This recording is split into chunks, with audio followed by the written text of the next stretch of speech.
बहुत बहुत नमस्कार। आपका बहुत बहुत स्वागत है। पहली बार ज्वाइन कर रहे हैं आप? हाँ। आवाज आ समय रही है? आज आवाज आ रही है, आवाज आ रही है। आज समय मिल गया है। नहीं नहीं नहीं नहीं, बिल्कुल देखिए, इसी बहाने जो है कम से कम मुलाकात तो हो जाया करती है आदमियों से। और बताइए कैसा चल रहा है इस वक्त? तो बस ठीक हालात है, बड़े, चल रहा है। हालत बहुत गंभीर हालात है। हालात बहुत भयावह गंभीर स्थिति। है। हर भयावह जगह स्थिति।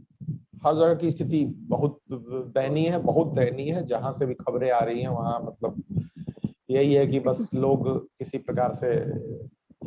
प्रकार से सरवाइव करने की कोशिश कर रहे हैं। बाकी जो लपेटे में आ जा रहा है वो तो बहुत बुरी हालत हो जा रही है उसकी। कहीं न बहरहाल जीव कहीं न कहीं देखा जाए तो जो गाइडलाइन दिया गया, दिशा निर्देश दिया गया, उसका भी काफी लोग उल्लंघन कर रहे हैं।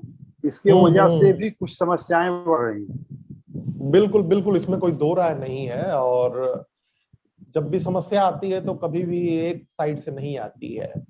और सरकार के लेवल पे भी बहुत लापरवाहियां हुई हैं, चाहे वो सेंट्रल गवर्नमेंट हो, चाहे स्टेट गवर्नमेंट्स हो, या फिर जो है आदमी तो खैर होते ही है। और समस्या इसलिए बढ़ती ही है, जो आपने बताया कि एसओपी पालन नहीं हो रहा है।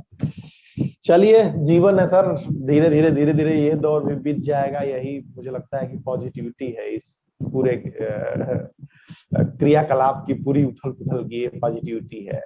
दिनेश जी, थोड़ा अपने बारे में बताएं सर। पहली बार आपसे बातचीत हो रही है तो एक बार थोड़ा अपना परिचय जरा हो जाए विस्तार से, तब तक इससे और भी दो पहले चार मित्र आ जाएंगे। नहीं, इससे पहले तो हमारी आपकी बात काफी बार हो चुकी बात है हुई है, मोबाइल पे। बात मोबाइल में हुई है बात। मैं महाराष्ट्र के थाने जिले से हूँ, थाने सिटी से अच्छा प्रॉपर हूँ।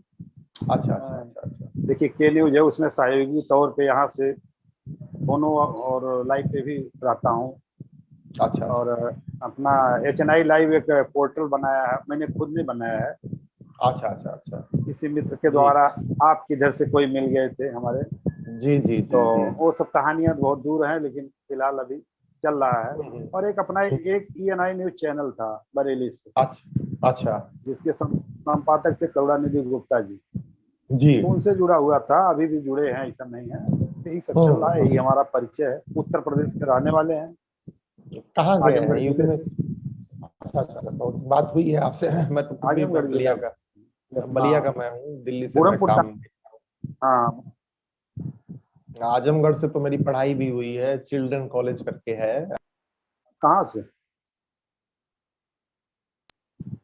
चिल्ड्रन कॉलेज करके है, तो वहां से पढ़ाई हुई है मेरी आजमगढ़ में। अच्छा, प्रॉपर कहाँ, बिहार से? हाँ, चिल्ड्रन कॉलेज देख रहे हैं ना, चिल्ड्रन कॉलेज। हाँ? हाँ हाँ, देख रहा मैं हूँ। एक्चुअली बलिया से हूँ बेसिकली। बिहार का बॉर्डर है बलिया और से अपना बलिया से, अच्छा, बलिया हाँ से हाँ, आजमगढ़। चंद्रशेखर जी वाला। बिल्कुल बिल्कुल मंगल बिल्कुल। अरे पांडे आपके बलिया। मंगल पांडे बलिया। मऊ के बगल में ही है तो। जी हाँ, जी। जहाँ से क्रांति की उद्घोष हुए ज्वाला थे उठी, पहले। ज्वाला उठी, हाँ, पहला यहाँ से ज्वाला, उद्घोष हुआ। वहीं से हुआ था। और वहीं से कहने का मतलब हमारे राजपूत जी जी समाज से। जी जी। ये आज हमारा देश जो आजादी की गाथा गा रहा है ना, पहली आजादी वहीं से मिली, बलिया आजाद हुआ बलिया ही आजाद हुआ था 1942 था। में। कृपा शंकर जी कैसे हैं? आप भी ज्वाइन कर चुके हैं। देखिए एक बार वीडियो ऑन हो तो, वीडियो ऑडियो कृपा शंकर जी। आ रहे हैं, और भी मित्र आ रहे हैं, धीरे धीरे धीरे धीरे आइए, नहीं आगे धीरे की तरफ धीरे। बढ़ने की कोशिश करते हैं।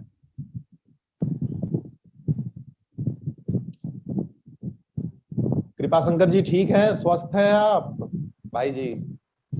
ऑडियो ऑडियो म्यूट है, एक बार देखिए, ऑडियो अनम्यूट कीजिएगा।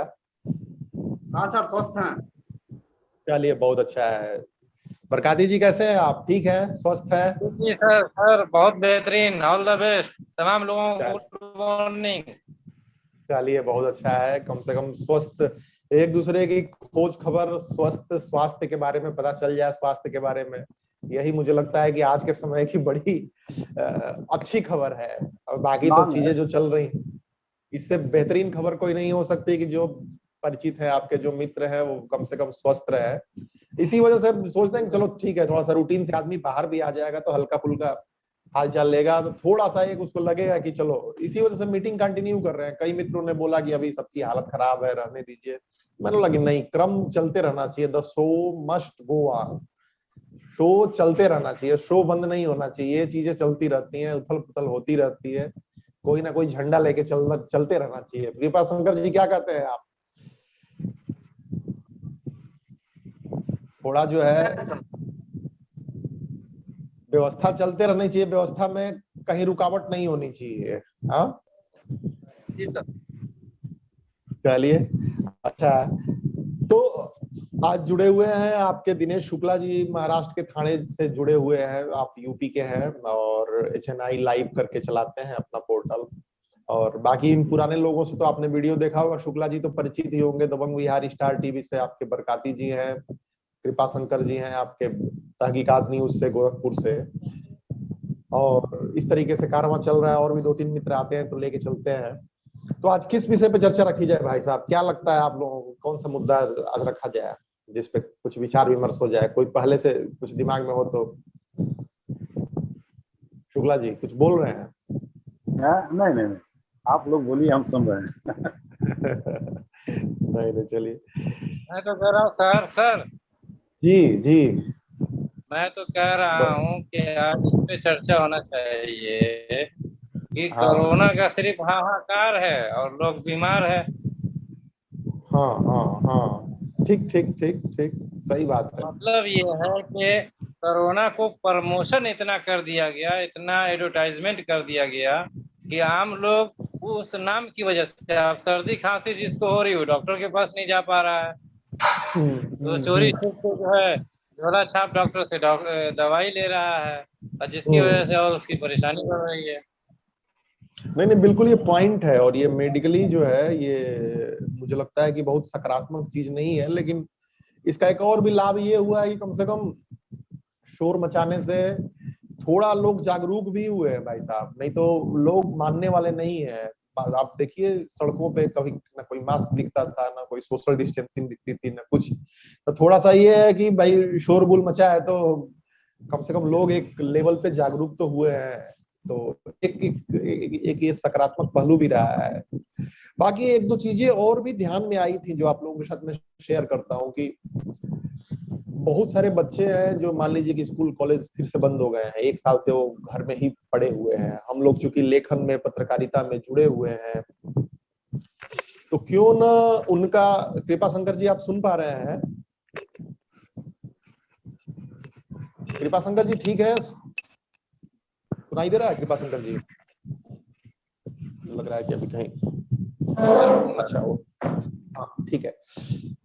तो एक दो इनिशिएटिव लेने की मैं सोच रहा था कि जैसे अब सब लोग मैक्सिमम लोग घर पे हैं, और जब तक ऐसी इमरजेंसी सिचुएशन रहती है तो क्यों ना एक ऐसा प्रोग्राम लॉन्च किया जाए कि 12 से 18 साल के जो बच्चे हैं, ठीक है, उनको थोड़ा सा जर्नलिज्म के बारे में, थोड़ा सा खबरों को पढ़ने के बारे में, थोड़ा सा लिखने के बारे में प्रत्येक शनिवार और रविवार को आधे घंटे का ऐसे ही जूम में सेशन दे देते हैं। आप जैसे लोग जो है उनको कुछ दो बातें बता देंगे, वो कुछ क्वेश्चन पूछ लेंगे, जो भी बच्चे इंटरेस्टेड होंगे 12 से 18 साल के बीच में।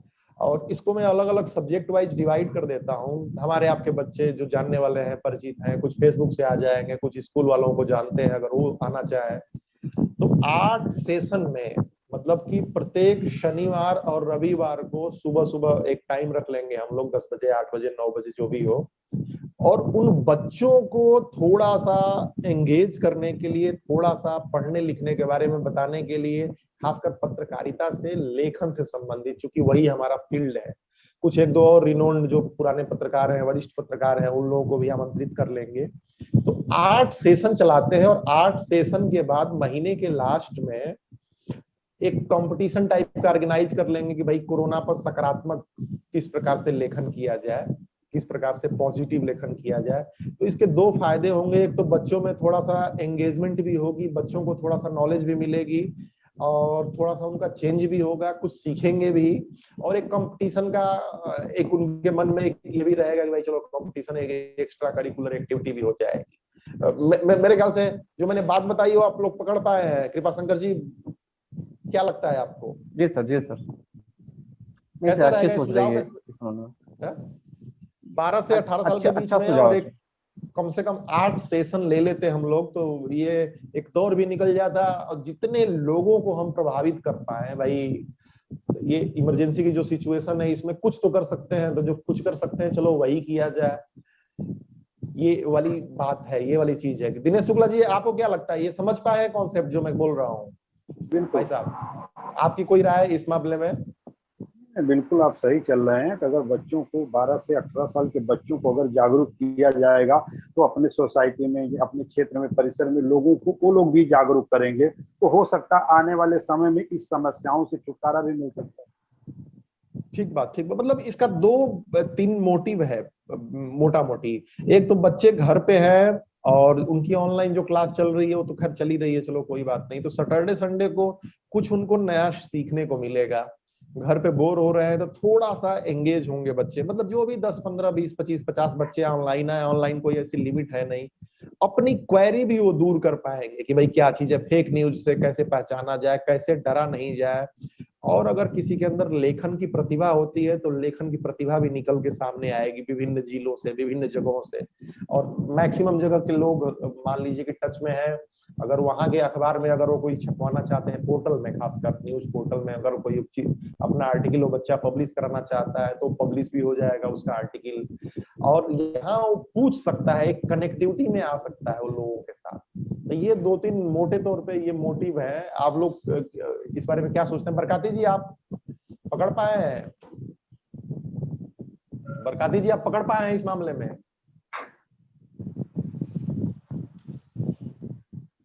नहीं, बिल्कुल सही बात है, ऐसा होना चाहिए। इसकी वजह से जो है बहुत लोगों को लाभ मिलेगा। और मैं भी इस वक्त मुंबई में हूँ सर, पालघर डिस्ट्रिक्ट के हाँ। अंदर। अच्छा अच्छा अच्छा अच्छा। देखिए, मुंबई से 2-2 मित्र हैं इस वक्त जो है, और मुंबई इस वक्त चल भी रहा है। तो इसका एक प्रारूप वही पालघर डिस्ट्रिक्ट में सर से पूछिए, पालघर डिस्ट्रिक्ट में जो अभी पिछले दिन हादसा हुआ विजय वल्लभ हॉस्पिटल में। जी जी जी जी, मैंने न्यूज बना के डाला भी है सर विजय वल्लभ का। कहाँ तक फॉलो हो पाया है? अभी जो प्रशासन है उनके खिलाफ कार्रवाइयां भी कर रहे हैं लोग। क्या जी जी जी से प्रशासन के वो खिलाफ? मुख्यमंत्री जी जांच के आदेश दिए हैं। और 13 लोगों की जो पुष्टि हो पाई है, तो इसको मैं तो जिस रोज ये हादसा हुआ उसी रोज मैं चलाया था अपने चैनल पे। उसके बाद भी प्रबंधन ने, उनके प्रबंधन डॉक्टरों के खिलाफ, कर्मचारियों के खिलाफ कुछ मामले दर्ज हुए क्या? जी जी जी, हो रही है, उसमें कार्रवाई हो रही है, क्योंकि ये तो बहुत बड़ा हादसा था ना। और लोगों में मैसेज भी जो है अलग चला गया कि जब हॉस्पिटल के अंदर ऐसा हो सकता है तो बाहर किस तरीके से लोग सेफ है। ये सिर्फ मास्क चेकिंग और जो है सोशल डिस्टेंसिंग ही देखा जा रहा है, बाकी चीजों पे ध्यान नहीं है। तो इस वजह से चल रहा है मामला। ठीक है। एग्जैक्टली घटना क्या थी? क्या आग वग लगने वाली है? कैसे कुछ वहाँ इंटरनली हुआ था? ध्यान नहीं आ एक्चुअली आग रहा। लग क्या है गई कि थी, आग लग गई थी सर, आग लग गई थी। हाँ, तो असल आग में लगने उसको वाली जो बात है तो आग लगने की वजह से देखिए, वो ये एक क्या मिनट, कहते हैं उसको, एक ऑक्सीजन हफ्ते के ऑक्सीजन। एक हफ्ते के अंदर महाराष्ट्र के अंदर 2 घटनाएं घटी। एक नासिक में घटी, ऑक्सीजन लीकेज होने के कारण, जहां पर 22 से 25 लोगों की मौत हुई। हाँ दूसरी घटना पालघर जिले में घटी, जो कि प्राइवेट निजीकरण हॉस्पिटल था, उसके अंदर रात के करीब 3:30 बजे के आसपास आईसीयू वार्ड के अंदर आग लग गई किसी कारण बस। और आग लगने के वजह से इतनी चीख पुकार में, क्योंकि सुबह का, रात का समय था, 3:15 3:30 बजे के आसपास, उस समय इतनी दर्दनाक घटना हुई, उसमें करीब करीब 13 से 14 लोग झुलस गए। अब अस्पताल प्रबंधन के खिलाफ जो है महाराष्ट्र पुलिस की तरफ से कार्रवाई की गई है और डॉक्टरों के खिलाफ। बाकी जो बचे थे मरीजों को दूसरे हॉस्पिटल में रातों रात रेफर किया गया। लेकिन इस तरह की घटनाओं से आज महाराष्ट्र सरकार को एक सीख मिल गई कि आने वाले समय में इस तरह का व्यवस्था किया जाए।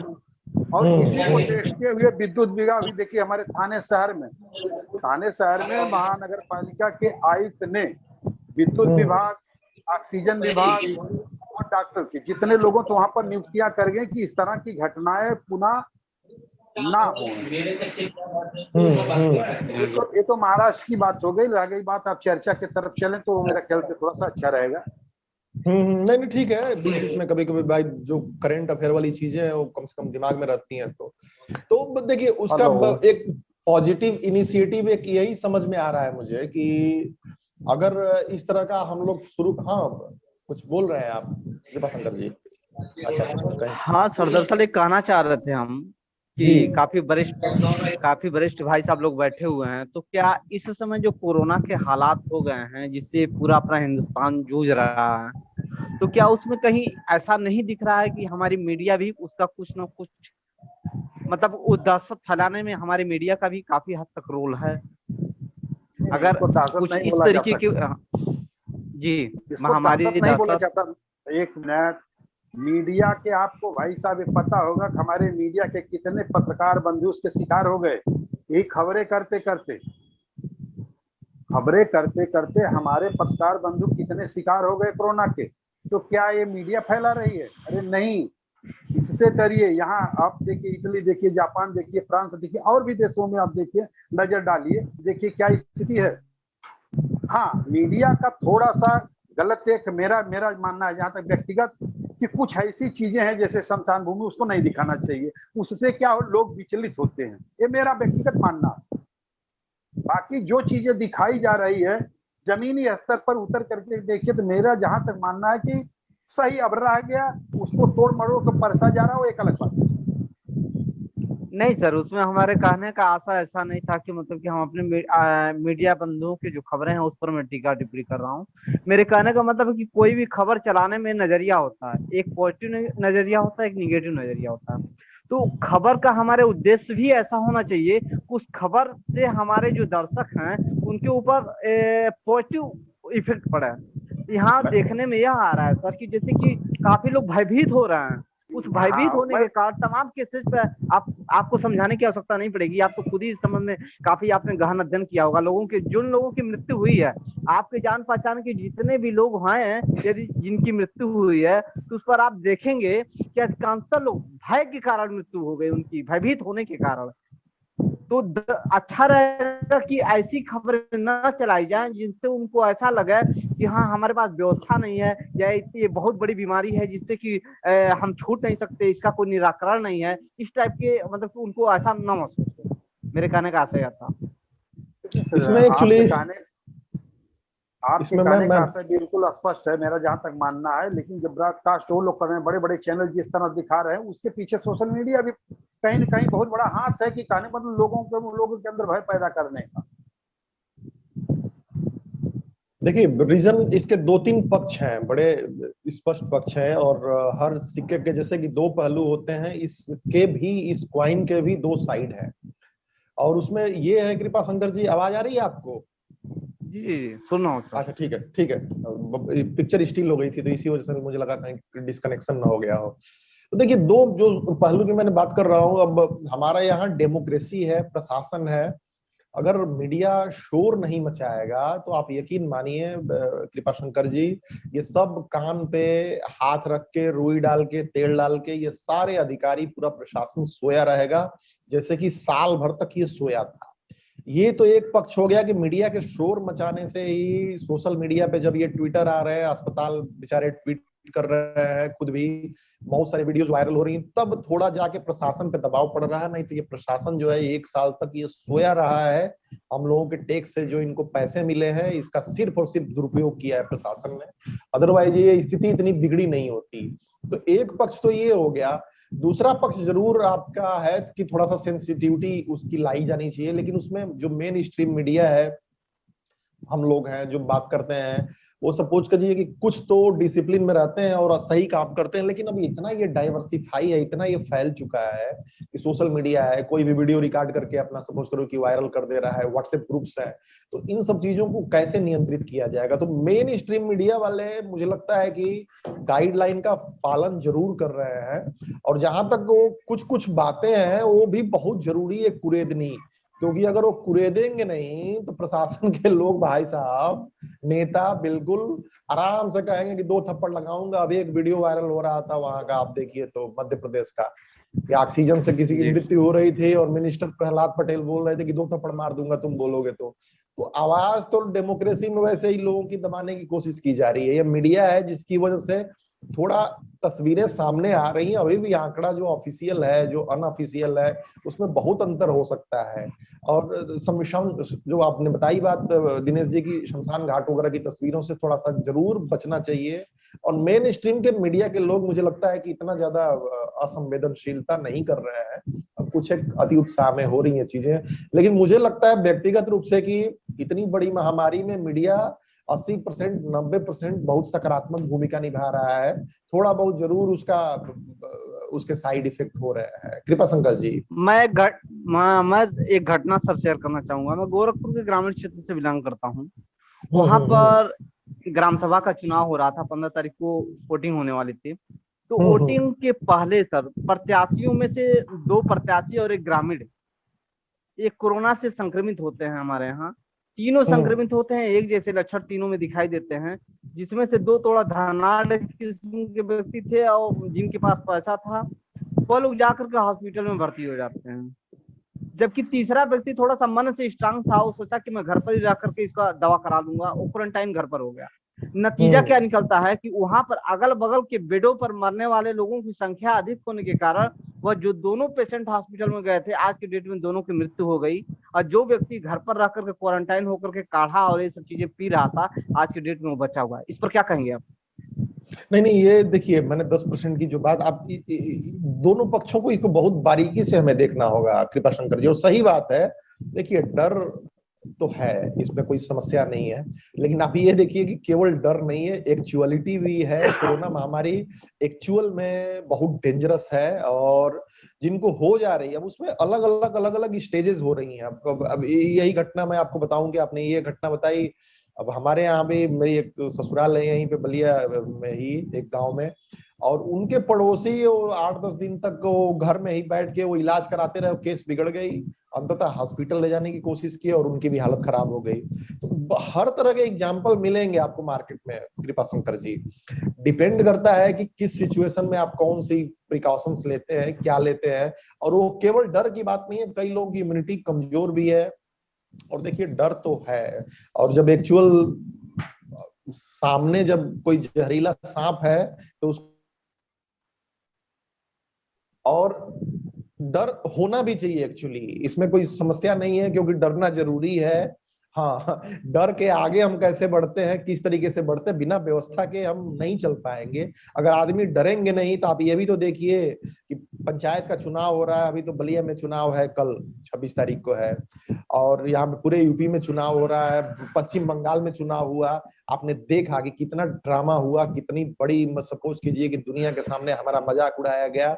इधर लोग मर रहे हैं, ऑक्सीजन नहीं है, और यही नेता अभिनेता खुलेआम लाखों लोगों की रैलियां कर रहे हैं, रोड शो कर रहे हैं। कितनी बेशर्मी की बात है।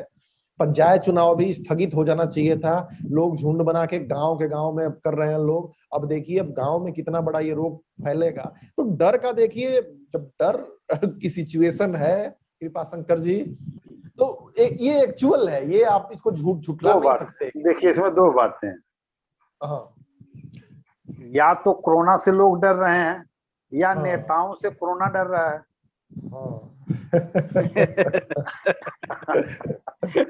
तो जी सर, तो डरना जरूरी है, लेकिन वही है कि डर भाई एक सीमा से पार नहीं होना चाहिए। डरना जरूरी है, लेकिन क्योंकि डरेगा नहीं आदमी तो सपोज कीजिए कि ये डरने का विषय है, इसमें घर में बंद रहना चाहिए, और इसमें डर बहुत जरूरी है। अगर आदमी डरेगा नहीं, बाहर जाके मस्ती करेगा, घूमेगा, मार्केट में जाएगा फालतू का, और सपोज कीजिए कि जब डर है तो लोग घरों में कम से कम बंद तो है। अगर नहीं सर, एक चीज मैंने देखा है सर, एक चीज मैंने देखा है कि जैसे कि विज्ञान भी बताता है कि जैसे कि मानव शरीर जो ऐसा है, कुछ की जैसा हम सोचते हैं उसी हिसाब से हमारे हार्मोन्स भी विकसित हो जाते हैं बॉडी में।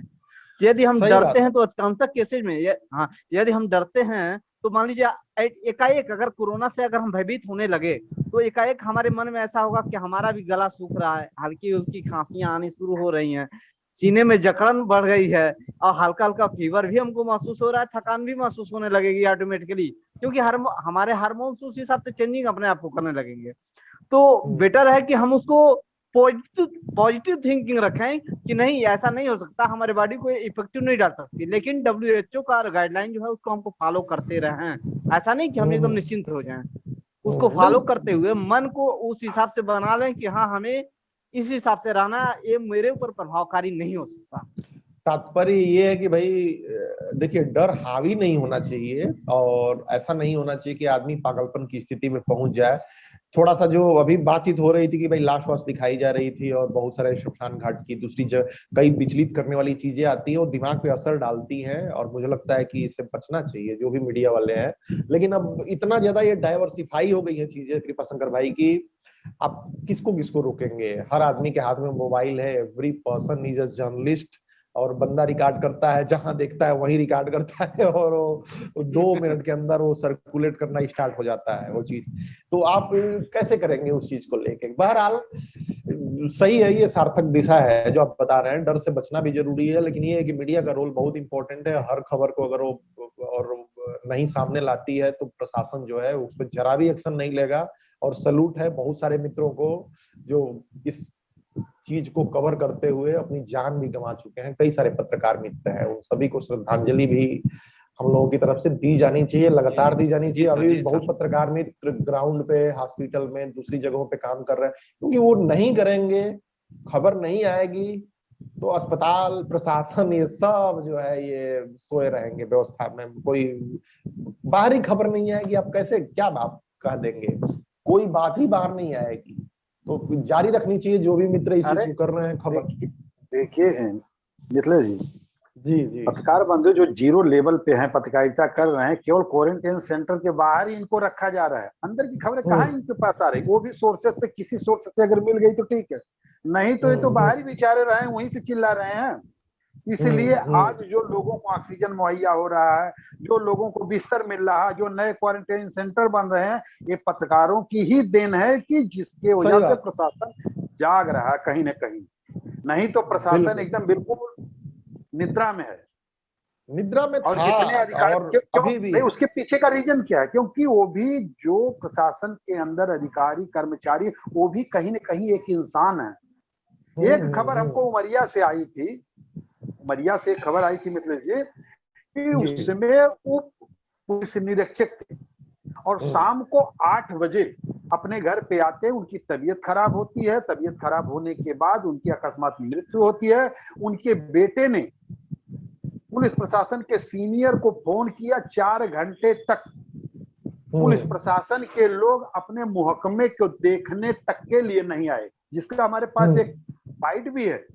तो कहने का मतलब कि आज जो ये भयावह स्थिति है, जो ये संक्रमण फैल रहा है, इससे कहीं ना कहीं हर व्यक्ति डरा हुआ है।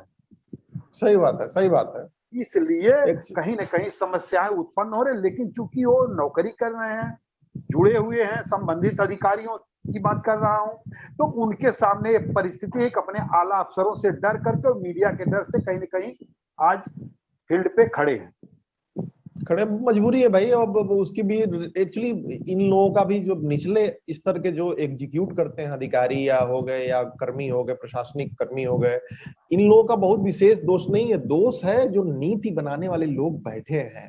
ये साल भर से क्या कर रहे थे? असली समस्या तो उनकी है ना, कि भाई वो क्या कर रहे थे, वो हॉस्पिटल्स को दुरुस्त क्यों नहीं कर रहे थे। उनके पास जो इंटेलिजेंट लोग हैं, IAS PCS जो पूरी व्यवस्था को चलाते हैं, वो लोग एक्चुअली सोच क्या रहे थे? जो हेल्थ मिनिस्ट्री है वो क्या सोच रही थी? वो क्या तालमेल कर रही थी कि वो कान में तेल डाल के बैठी थी कि भाई ऐसी सिचुएशन आएगी ही नहीं, नहीं आएगी, और ये इलेक्शन कमीशन हो गया। तो गलती जो हुई है इस मामले में 99% ऊपर से गलती हुई है। इस मामले में निचले स्तर का कोई दोष नहीं है बहुत ज्यादा। सुनिए, जिस समय पहली बार कोरोना की लाट हमारे भारत में आई, उस समय PM ने पूरा समझ लिया। PM समझने के बाद CM को दे दिया समझने के लिए, CM समझने के बाद DM को दे दिया समझने के लिए। ये समझते समझते 1 साल बीत गया। हैं? नहीं सही बात है नियम साहब, लेकिन देखिए इस बार तो सब तो लोग मतलब बहुत दुख के साथ कहना पड़ेगा कि जो है प्राइम मिनिस्टर भी और केंद्रीय जो चीजें भी हैं, ये आलोचना का टीका टिप्पणी का समय नहीं है, लेकिन अनाथों की तरह लोगों को छोड़ नहीं, दिया नहीं गया। मैं प्रधानमंत्री आलोचना जी नहीं भी कर रहा हूँ। देखिए मैं प्रधानमंत्री जी आलोचना मैं भी समझ, बता रहा हूँ। नहीं आलोचना की जानी चाहिए, इसमें कोई नहीं बुराई नहीं है, आलोचना लेकिन नहीं अब है, ये है मैं ये कि बता रहा हूँ उन्होंने समझ करके राज्य को दे दिया कि आप लोग संभालिए। और राज्य अपने ने क्या चुनाव किया, में जिले के डीएम को दे दिया संभालने के लिए। फिर वहां के नगर पालिका नगर परिषद जितने लोग थे, विधायक एमपी, सब लोगों ने समझा। उस समय इतनी तत्परता थी कि हमारे देश में उन तत्परता के कारण केसेस नहीं बढ़े, लेकिन थोड़ा सा उसके बाद भी सरकार के तरफ से यह दिशा निर्देश दिया गया कि 2 गज की दूरी, मास्क जरूरी, लेकिन लोगों ने गाइडलाइन का फॉलोअप नहीं किया। इसके लिए आज ये समस्या देखने को मिल रही है। नहीं, ये तो है ही, और लेकिन इसके बाद भी आप देखिए कि प्रधानमंत्री जी ने पिछली बार समझ लिया और उसके बाद अपने चुनाव में व्यस्त हो गए, अपने लाखों लोगों की रैलियां कर रहे हैं, तो ये बड़ा बैड मैसेज गया है। और जब खुद प्रधानमंत्री लाखों लोगों की भीड़ को संबोधित कर रहे हैं, इस चीज को कभी डिफेंड नहीं किया जा सकता। और ये तो बिल्कुल इस स्तर पे इतनी संवेदनहीनता है। गृह मंत्री जी, चलो ठीक है, ये सब चीजें कैंसिल होनी चाहिए थी, ये सब चीजें बहुत नियंत्रण में होनी चाहिए थी, और इसकी जितनी आलोचना की जाए कम है, और इसमें कोई ये चीज नहीं है। लेकिन चलो, जो गलती हुई हुई, बहुत सारे चीफ नहीं नहीं मिनिस्टर भी है, बहुत सारे लोग हैं। देखिए सर जी, जो आप बोल रहे हैं कि प्रधानमंत्री जी चुनाव में व्यस्त थे, ये थे, मैं मानता हूँ। अत्यधिक अत्यधिक। जहां पर चुनाव में व्यस्त थे, वहां पे कोरोना जो है, कोरोना का ग्राफ देखिए। दिल्ली में चुनाव तो नहीं था ना, महाराष्ट्र में चुनाव तो नहीं था ना, राजस्थान में तो नहीं था ना। ग्राफ तो देखिए यहाँ वो से बढ़ा, इन शहरों से बढ़ा हुआ है। एक्चुअली आपको दरकिनार नहीं दिनेश शुक्ला किया जी, जा सकता, महाकुंभ को ये भी दरकिनार नहीं किया जा सकता। भीड़ ये हुई, एक्चुअली गलतियां चर्चा का, हुई। देखिए उसमें क्या होता है ना कि मैं बताता हूँ, इसमें एक्चुअली मानसिकता का गेम होता है। जब हाँ, आदमी देखते हैं, जब पश्चिम बंगाल का चुनाव, पश्चिम बंगाल तो है नहीं, उसकी खबरें मीडिया में हर जगह तैर रही हैं, तो आप ये देखिए कि अगर प्रधानमंत्री प्रधानमंत्री हैं, अगर वो पश्चिम बंगाल में रैली कर रहे हैं, तो उसका असर पूरे देश में पड़ रहा है, पूरे देश के लोग लापरवाह बन गए।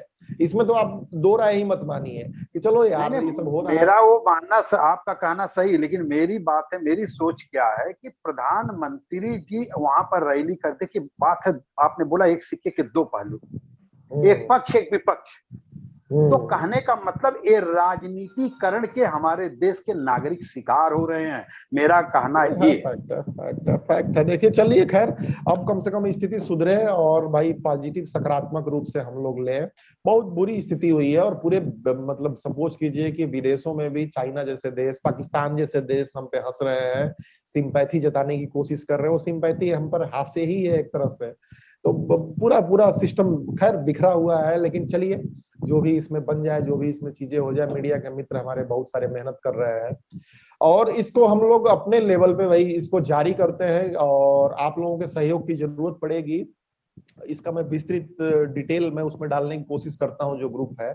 और प्रत्येक शनिवार रविवार को इस कार्यक्रम को रखा जाता है, और कुछ बच्चों को हम लोग जितना दे सकते हैं, नॉलेज दे सकते हैं, थोड़ा सा एंगेज कर सकते हैं, थोड़ी सी बातें कर सकते हैं, तो मैं भी किसी के अंदर थोड़ा सा तनाव होगा, किसी के अंदर थोड़ी सी परेशानी होगी, किसी के अंदर थोड़ी सी मतलब कुंठा होगी, तो थोड़ा सा बच्चों से संवाद करने से मैं भी दूर होगा, और एक नई चीज सीखेंगे। तो इसको लेके कई सारे कार्यक्रम में आप लोगों को भी रहना पड़ेगा, और 8 सेशन इसका जारी करेंगे, और लास्ट में इसका एक कंपटीशन हो जाएगा, उसका कोई first prize, second prize, third prize रख लेंगे। जो बच्चे सकारात्मक लेखन करेंगे, हम कम से कम अपने लेवल पर तो कुछ ना कुछ सकारात्मक चेंज करने की कोशिश करें। बाकी तो जो प्रशासन कर रहा है, राजनीति कर रही है, वो तो भाई वो जो कर रही है वो तो कर ही रही है, हो ही रहा है। कृपा शंकर जी, सही रहेगा प्रस्ताव ये जारी रखा जाए इस चीज बढ़िया है को? सर, बढ़िया बढ़िया है सर। शुक्ला जी, इसको जारी रखते हैं फिर, और आप प्रत्येक मीटिंग में आएंगे, और बहुत अच्छा लगा आपसे बात करके, और खासकर चीजों को लेके। और आज बड़ी सार्थक चर्चा हुई, मीडिया से रिलेटेड हो गया, एक इनिशिएटिव से रिलेटेड हो गया, और मैं भी देखते हैं आगे कैसे होता है। मीडिया के मित्रों को, जो लोग भी अपनी जान गंवा चुके हैं या कोरोना पत्रकारिता करते हुए कोरोना के कारण संक्रमित हुए, उन सभी लोगों को हृदय से धन्यवाद करना चाहिए। हम सभी को पूरे देश को धन्यवाद करना चाहिए, क्योंकि मीडिया ही है जिसकी वजह से थोड़ा बहुत सिस्टम, थोड़ा बहुत प्रशासन, थोड़ी बहुत राजनीति के कानों में खुजली हुई है। अदरवाइज वो आराम से तेल डाल के अपने कार्यक्रमों को जारी रखे हुए थे, कोई रोक टोक नहीं थी। लेकिन खैर अब स्थिति सुधरे, इसी सब चीजों के साथ मैं कृपा शंकर जी को कहूंगा कि आभार प्रकट करें। आप दिनेश शुक्ला जी हैं और भी बरकाती जी चले गए, और मीटिंग समाप्ति की घोषणा करें कृपा शंकर जी। ठीक है सर, जितने लोग यहाँ पर उपस्थित हुए हैं और ये प्रोग्राम हमारा इतना अच्छे ढंग से निकल गया और अच्छी अच्छी जानकारियां मिली, तो सारे लोग जो लोग भी आए हैं इस हमारे कार्यक्रम में, उन सभी लोगों का मेरे तरफ से भी आभार। और तथा मितेश सर ने जैसा कहा, और सभी लोग हम लोग पत्रकार बंधु जानते हैं इस चीज को कि इस कोरोना काल में हमारे तमाम मित्रों ने अपनी जान की बलि दे करके अपने पूरे उत्तरदायित्व को सही ढंग से निभाया है इस समाज के को आईना दिखाते हुए। मैं चाहता हूँ उनके लिए भी हम लोग श्रद्धांजलि, और मेरी तरफ से भी श्रद्धांजलि। नमस्कार। बहुत बहुत धन्यवाद।